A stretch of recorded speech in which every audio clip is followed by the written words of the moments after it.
पा रहा, उसको बैकएक का इशू है, तो जिसकी वजह से ये उसकी क्या हो रही है, सिम्टम्स आ रहे हैं, तो उसको बैकएक हो गया। तो सिम्टम्स ऑफ प्रॉब्लम से वो कॉज ऑफ प्रॉब्लम को डिस्टिंग्विश कर सकता है, या मूवमेंट में इडियोक्रेसी नहीं है, मतलब इडियोसिंक्रेसी से मुराद है कि एक सिंक्रोनाइज्ड मूवमेंट नहीं है। फॉर एग्जाम्पल, जैसे उसने पिछले उसमें बताया कि सबसे पहले क्या होनी चाहिए थी, अगर एक वॉलीबॉल प्लेयर खेल रहा है तो सबसे पहले क्या रोटेशन होनी चाहिए थी, शोल्डर पे एक्सटेंशन की, एल्बो पे एक्सटेंशन की, तो सिंक्रोनाइज्ड वे में, ठीक है। तो इससे आप क्या कर सकते हैं कि analyst should be able to distinguish the cause of problem from the symptoms of problem or an unrelated movement idiosyncrasy, ठीक है। तो वो इसको आइडेंटिफाई कर सकता है analysis. Experience in performing a motor skill, कहते हैं कि क्या कहते हैं कि एक्सपीरियंस, आप एक प्लेयर खेल रहा है और वो, जी जी जी मैम बेटा, आपकी आवाज बहुत ज्यादा कट रही है। अब आ रही है? नहीं, अब भी कट रही है दोबारा। बेटा यहाँ पे तो नेट की स्पीड पूरी आ रही है, पता नहीं क्या आप लोगों को, देखें आप लोगों के नेट का ना कोई इशू। नहीं, अब क्लियर हो क्लियर गया आ मैम, रही है? अब क्लियर आ रही है है। मैम, क्लियर है, सही आ रही है आवाज आपकी। ओके बेटा, ओके ठीक है। अच्छा, experience in performing a motor skill does not necessarily translate to proficiency in analysing the skill. इसका क्या मतलब है कि जरूरी नहीं है कि आप एक्सपीरियंस बार बार, एक प्लेयर एक्सपीरियंस कर रहा है, हो सकता है कि उसकी मूवमेंट, जब वो, आपने अक्सर देखा होगा जब प्लेयर जाते हैं वैसे वो फिट होते हैं लेकिन उनकी परफॉर्मेंस अच्छी नहीं वो परफॉर्म कर रहे होते, तो वो कह रहे हैं कि जरूरी नहीं है कि एक्स्ट्रा प्रोसेसिंग इन एनालाइजिंग के, फॉर एग्जांपल मैं एक एनालिस्ट हूं और मैं एक मूवमेंट को एनालिसिस ठीक होगी, ठीक है। तो मल्टीपल आप लोगों को यूज करके आप एनालिसिस करवाएं ताकि जो रिजल्ट्स हैं और मैच करें कि सबके रिजल्ट सेम निकल रहे हैं।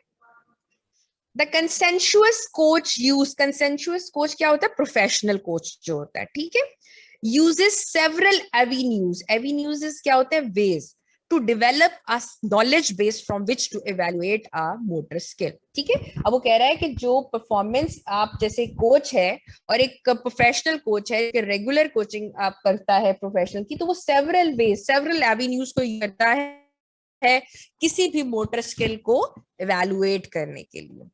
अब और किस किस तरह से कर सकते, one is to read available materials. For example, किसी कोई कह रहा है कि अगर आपने करना है तो आपने किसी भी चीज को आइडेंटिफाई करना है तो मल्टीपल इसकी इंफॉर्मेशन गेन करें। फॉर एग्जाम्पल, टेक्स्ट बुक से करें, जर्नल से करें, कोचिंग जर्नल से करें, despite the fact that not all movement patterns and are, आपको पता है कोई भी मूवमेंट हम परफॉर्म करें, अब एक क्रिकेट प्लेयर है उसमें और मूवमेंट में जॉइंट्स में मूवमेंट होगी, उसकी और रेंजेस आएंगी, ठीक है। इसी तरह अगर मैं स्क्वॉश की प्लेयर हूं या मैं बैडमिंटन की प्लेयर हूं, तो तमाम का जो मूवमेंट पैटर्न है और जो स्किल है वो क्या होती है, डिफरेंट होती है।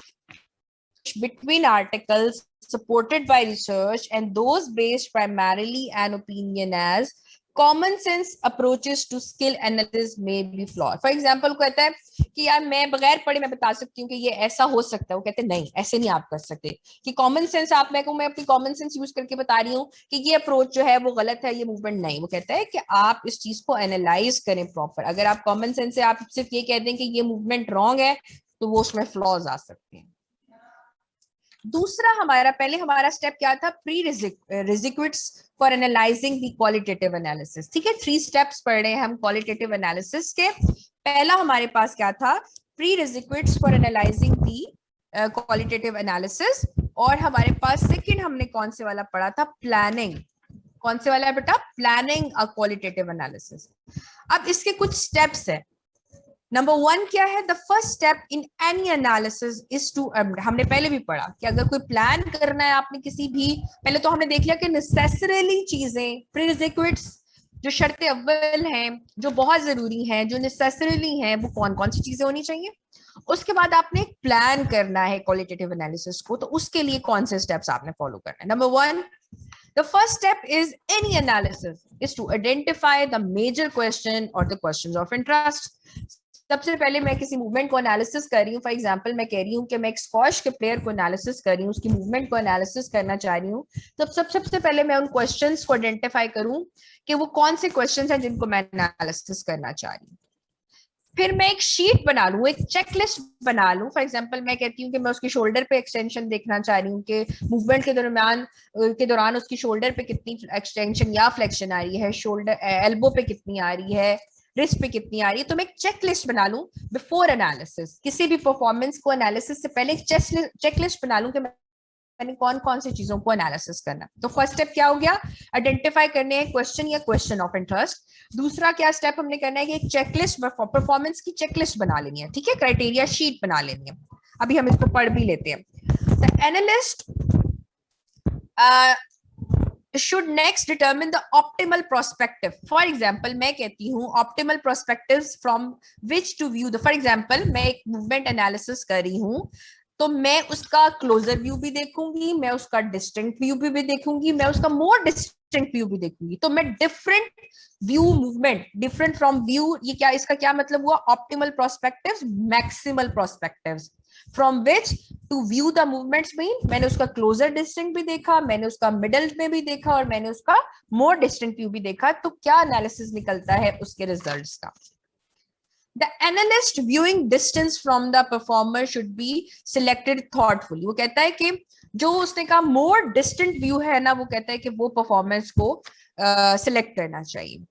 And other consideration is the number of trials. For example वो कह रहे हैं कि आपने एक दफा एनालिसिस करने के बाद ये नहीं कह देना कि मैंने इसका परफॉर्मेंस एनालिसिस कर लिया, नहीं, number of trials, number of times करवा के देखें किसी मूवमेंट की एनालिसिस को before declaration of the results, ठीक है। अच्छा, a final consideration is whether to rely on visual observation. वो कहता है कि अब फाइनल कंसिडरेशन ये आप पे डिपेंड करती है कि आप विजुअल पे करते हैं या आप कहते हैं कि मैं एक कैमरा भी लगा लूं जिसकी वजह से मैं उसको एनालिसिस कर सकूं, ठीक है, कि मैंने जो विजुअल ऑब्जर्वेशन निकाली और जो कैमरा से मैंने उसको कैप्चर किया कि वो क्या सेम है, ठीक है। अब हम इसको पढ़ते हैं। सबसे पहले प्लानिंग में नंबर 1 में मैंने क्या कहा कि अगर किसी आपने क्वालिटेटिव एनालिसिस की प्लानिंग करनी है तो पहला स्टेप क्या होगा कि आप आइडेंटिफाई करें मेजर क्वेश्चंस को या क्वेश्चन ऑफ इंटरेस्ट को। उसके बाद क्या करें, एक चेकलिस्ट बना लें, ठीक है, कि कौन कौन से आपने एनालिसिस को परफॉर्मेंस को एनालिसिस करना है, उसकी एक चेकलिस्ट बना लें। फिर ऑप्टिमल पर्सपेक्टिव्स यानी कि डिफरेंट व्यू से देखें, क्लोजर व्यू से भी देखें, मिडिल डिस्टेंट व्यू से भी देखें और फिर मोर डिस्टेंट व्यू से भी देखें। तो कहते हैं कि एनालिस्ट को viewing distance from the performance should be selected thoughtfully. इसका मतलब ये भी है कि अब ये आप पे डिपेंड करता है कि कौन से व्यू से आपको मोर क्लियर रिजल्ट्स मिल रहे हैं, ठीक है।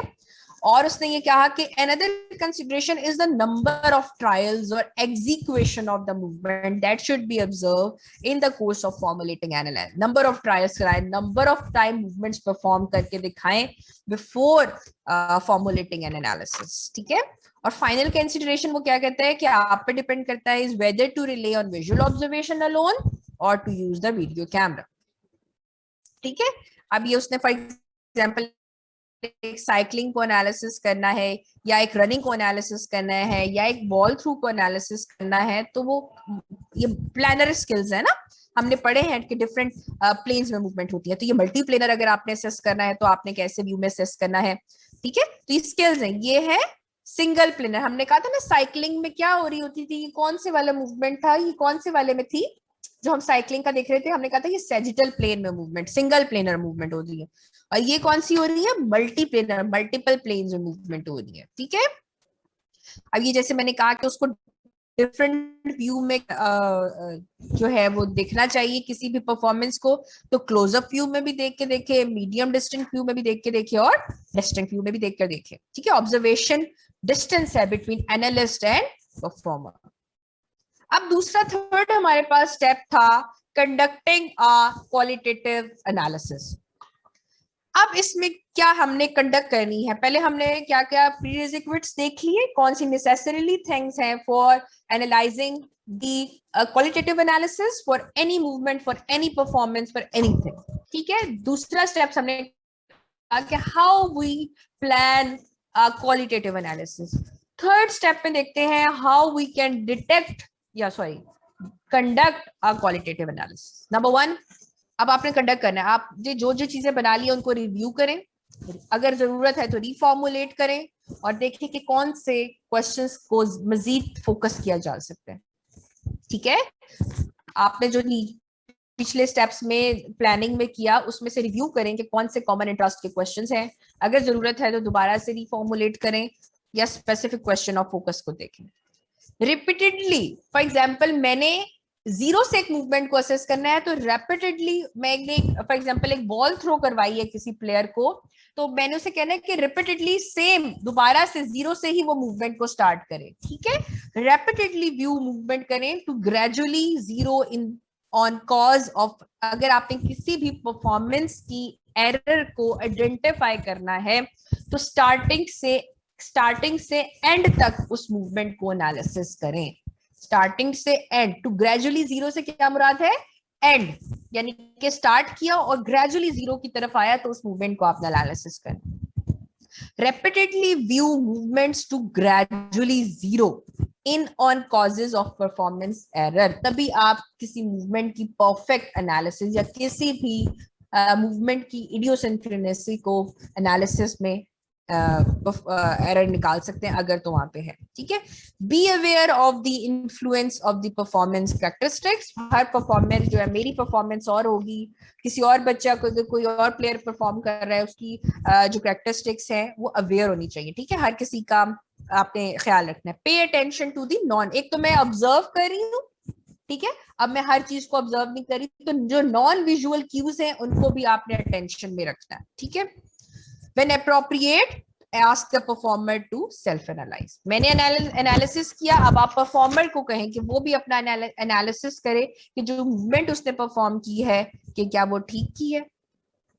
कंसीडर इन्वॉल्विंग अदर एनालिस्ट, अगर मैं वही आपसे बार बार कह रही हूँ कि अगर आपने रिलायबिलिटी की तरफ जाना है तो आप अदर एनालिस्ट, एक मैं एनालिस्ट हूँ, मैं एक और को कर लेती हूँ, मैं डॉक्टर मरियम को भी कर लेती हूँ, डॉक्टर सामिया को भी कर लेती हूँ, तो मल्टीपल एनालिस्ट को कंसीडर करें टू फॉर्मुलेट या to conduct the qualitative analysis कि आपके रिजल्ट्स जो है वो रिलायबल निकले। ठीक है जी, ये हमारा टॉपिक था आज का। तो इसमें हमने किया review and sometimes reformulate specific question of focus. फिर आपने क्या करना है, रिपीटेडली देखना है मूवमेंट को फ्रॉम स्टार्टिंग टिल एंड, यानी कि 0 तक। फिर आपने be aware of the influence of the performance characteristics. Third point हमारे पास था कि अगर अप्रोप्रिएट है आपका तो नंबर ऑफ ट्रायल्स परफॉर्म करवाएं किसी मूवमेंट की for the reliability of the movement, और था कि एनालिस्ट ने परफॉर्म किया है तो मल्टीपल एनालिस्ट को आप, जो मूवमेंट है वो आपकी रिलायबल है तभी आप किसी भी मूवमेंट के स्पेसिफिक रिजल्ट्स को आइडेंटिफाई कर सकते हैं। ठीक है बेटा, अब आपको समझ आ गई है। आज हमने पढ़ा है क्वालिटेटिव एनालिसिस, और क्वालिटेटिव एनालिसिस के 3 स्टेप्स हमने पढ़े हैं कि एक तो प्रीरिक्विजिट्स पढ़े हैं कि क्या नेसेसरीली थिंग्स हैं for conducting the qualitative analysis, फिर how you can plan a qualitative analysis, then how you can conduct a qualitative analysis. हाँ जी, आपको एक बच्चा माइक ऑन करे, समझ आ गई है? यस मैम, समझ आ गई। ओके, अच्छा आपकी बुक में ये ऐसे है कि आपने देखा होगा, अपनी बुक्स खोल के देखिएगा, इसके ना बहुत ज्यादा डिस्क्रिप्शन लिखी हुई है। जी मैम, पॉइंट्स बना लिए मैंने। पॉइंट्स बना लिए होंगे कि पॉइंट्स लिखे हुए भी हैं आपकी बुक में? कहाँ पे लिखे हुए? बॉक्स देखें, बॉक्स बना हुआ है, वहां पे प्लानिंग और कंडक्टिंग की सेपरेट बॉक्स में लिखी हुई है पॉइंट्स। अच्छा फॉर एग्जांपल सैंपल एप्लीकेशन 2.1 में लिखा हुआ है। हाँ जी, अच्छा आप लोगों ने क्या करना है, अब ये तो सिंपल मैंने एक आपको किसी भी मूवमेंट से के लिहाज से एग्जांपल बता दी कि इस तरह से होगा। अब आप लोगों का कैसे आ सकता है बेटा इस तरह से कि मैं कोई, जैसे आपने ये बॉक्स में देखा होगा कि उसने एक एग्जांपल दी हुई है या कोई भी सिनेरियो दिया हुआ है, मैं क्वेश्चन बना के देती हूँ और मैं कोई मूवमेंट का लिखती हूँ उसमें, और उसमें मैं आपको कहती हूँ कि इस मूवमेंट को मुझे एनालिसिस करके दिखाएं। ठीक है, या उस मूवमेंट की मुझे कंडक्ट करके दिखाएं, या उस मूवमेंट को मुझे प्लान करके दिखाएं। तो ये इस तरह से क्वेश्चन आ सकता है। ठीक है। है, जरूरी मैम बुक के अलावा कोई एग्जांपल नहीं कि बता आपको दें। तीनों स्टेप्स के लिए वो, बेटा ये जो आप एग्जाम्पल अभी बॉक्स में पढ़ोगे ना, इसमें एक एग्जाम्पल दी हुई है, आज इसको जाके पढ़ना, ठीक है। फॉर एग्जाम्पल मैं आपको अगर एग्जाम्पल दूं तो मैं एक स्क्वॉश प्लेयर की एग्जाम्पल दूं, ठीक है। मैं उसका तमाम लिखूं और मैं आपको बताऊं कि अब आप इसकी प्लान करें क्या, how will you plan a qualitative analysis of this player, ठीक है, या जी दिस मैम। क्रिकेटर, या फिर मैं कोई मूवमेंट वैसे लिख दूं और मैं आपसे कहूं कि कोई ट्रंक रोटेशन, कोई फॉर एग्जांपल एक स्क्वॉश के प्लेयर में एक बंदा स्क्वॉश खेल रहा है, को उसकी एनालिसिस, फिर इस क्वेश्चन के आंसर में स्टेप्स बताने हैं। ये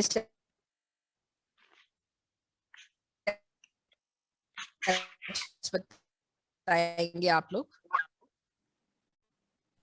या हाँ जी मैम आवाज नहीं आ रही, ठीक है। आवाज बहुत कट रही है।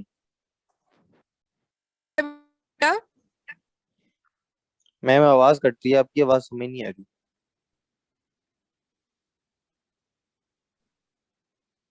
हेलो। अब आ रही है बेटा, वैसे शायद कॉलेज जी जी का जी इशू हो सकता जी आ रही है मैम। है। अच्छा मैं ये अटेंडेंस कॉल, एक बच्चा मुझे जरा बताता जाए, अमीना रजा, present ma'am ma'am.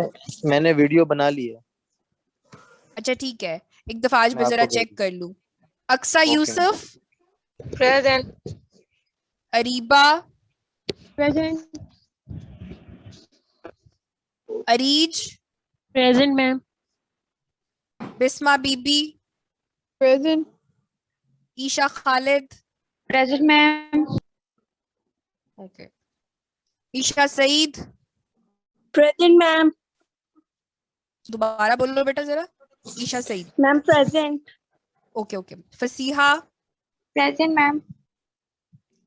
Fatima Arshad, present.